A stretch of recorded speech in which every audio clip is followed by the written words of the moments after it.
तो स्वागत है आपके एमपी कंपटीशन अड्डा में। जैसा कि पुराने वीडियो जो ट्रिक के माध्यम से पूरे के पूरे आपको जो याद करवाने वाला वीडियो, जिसमें से जो भी चीज़ें मुख्य लिस्ट अनुसार पर है उनको याद करने के लिए यहाँ पर आज अपन याद करने वाले हैं। कौटिल्य के जो अर्थशास्त्र है उसमें जो 18 तीर्थों का वर्णन किया गया है, उन तीर्थों की क्या क्या भूमिका है और उनके क्या क्या नाम है और क्या क्या कार्य है उनके बारे में जानकारी लेंगे। तो सबसे पहले चैनल को सब्सक्राइब जरूर करें, क्योंकि डेली याद करने के लिए आपको डेली एक वीडियो आपके पास आ रहा है कि कौन कौन सी इंपॉर्टेंट चीजें हैं। चलिए फिर बहरहाल देखते हैं।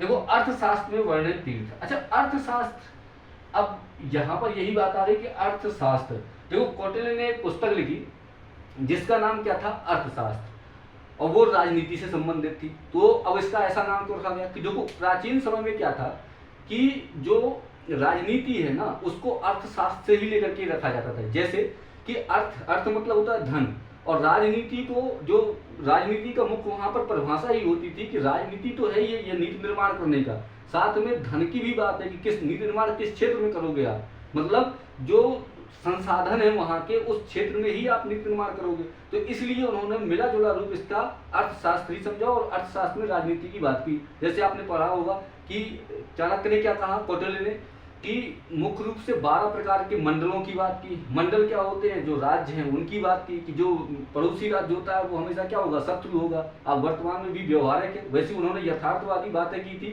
कि वास्तव में ऐसी होता है, व्यवहारिक बातें नहीं की। लेकिन वर्तमान में देखिए कि जितने भी भारत के पड़ोसी हैं लगभग, तो सभी मित्र कोई भी नहीं है एक हिसाब से, नेपाल और भूटान को छोड़ दिया जाए, चाहे बांग्लादेश हो, चाहे चाइना हो, चाहे पाकिस्तान हो, ठीक है।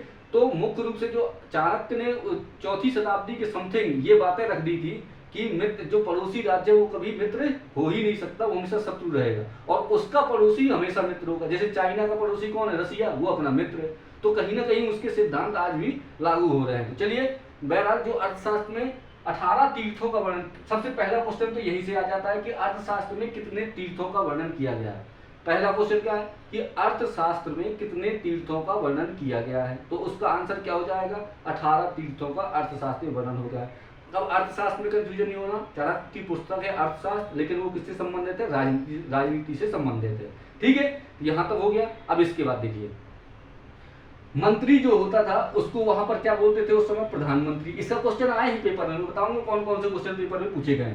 तो मंत्री को क्या बोलते थे, प्रधानमंत्री, ठीक है। ये तो सिंपल सा है कि जो मंत्री है वहां का वो प्रधानमंत्री। वर्तमान में भी जो मंत्री ही प्रधानमंत्री हो जाता है एक हिसाब से, मतलब पहले वो सांसद बनता है, उसके बाद वो मतलब नेता बन जाता है, ठीक है, और उसको क्या है, प्रधानमंत्री अपन घोषित कर देते हैं। तो मंत्री क्या था उसमें, प्रधानमंत्री था। पुरोहित, पुरोहित क्या था, धर्म एवं दान विभाग के लिए। तो अब क्या है कि भारत कैसा एक राज्य है, धर्मनिरपेक्ष राज्य है, तो यहाँ तो पुरोहित होगा नहीं, ठीक है, ये अलग से ही बनाए जाते हैं। तो वहां आज भर भी जो ट्रस्ट होते हैं बड़े बड़े, तो उसमें से पुरोहित रहते हैं, तो धर्म एवं दान विभाग वही देखते हैं। तो पुरोहित क्या हो गया, धर्म एवं दान विभाग का।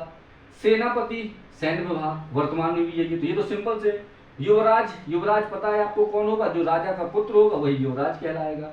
दौवारिक, दौवारिक नाम से स्पष्ट है, दौवारिक मतलब जो द्वार का रक्षक होगा, जिसको संतरी वर्तमान बोलते हैं, वो क्या कहलाएगा, दौवारिक कहलाएगा। अंतर्वैदिक, अंतर्वैदिक का मतलब होता है अंतापुर का अध्यक्ष जो होगा उसको क्या बोलेंगे, अंतर्वैदिक होंगे। तो ये थोड़ा सा इंपॉर्टेंट है, इसको रटना है, अंतर्वैदिक अंतापुर का अध्यक्ष। लेकिन ये क्या है, यही से याद हो जाएगा, अंतर्वैदिक अंतापुर का अध्यक्ष। समाहर्ता, समाहर्ता मतलब सब कुछ संभाल करके रखता है, मतलब संग्रह करके रखता है। तो इस तरीके से इसको ध्यान रखना है। समाहर्ता का मतलब क्या है, सब कुछ संभाल करके रखना या संग्रह करके रखना। तो आय का संग्रह करता मतलब समाहर्ता।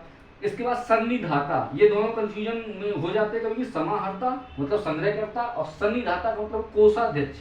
कोषाध्यक्ष मतलब ऐसा कि जो पैसे रुपए का पूरा मालिक होता है राज्य के, उसको क्या बोलते हैं, कोषाध्यक्ष बोलते हैं। तो सन्निधाता, उसका उस समय नाम क्या था, उस समय उसको सन्निधाता बोलते थे, और वर्तमान में ऐसा कोई कार्य देखता है तो उसको कोषाध्यक्ष भी बोलते हैं, जैसे वित्त मंत्री वर्तमान में।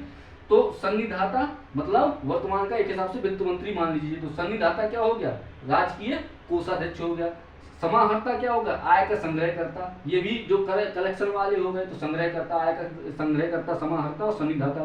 तो दो ये इंपॉर्टेंट है, समाहर्ता आय का संग्रह करता, सन्निधाता राजकीय कोषाध्यक्ष। इसके बाद कौन सा है, प्रशासता, वेरी मोस्ट लिख लीजिए इसको, प्रशासता। ये क्वेश्चन आ चुका है। प्रशासता किसको कहते हैं, कारागार का अध्यक्ष। कारागार मतलब जेल, जेल का जो सुप्रिंटेंडेंट होता था उस समय, उसको क्या बोलते थे? प्रशासता बोलते थे। ठीक है, तो ये नाम याद रखना कि जो प्रशासता है वो जेल का जो सुप्रिंटेंडेंट उस समय होता था तो उसको क्या बोलते थे? कारागार का अध्यक्ष। कारागार मतलब जेल।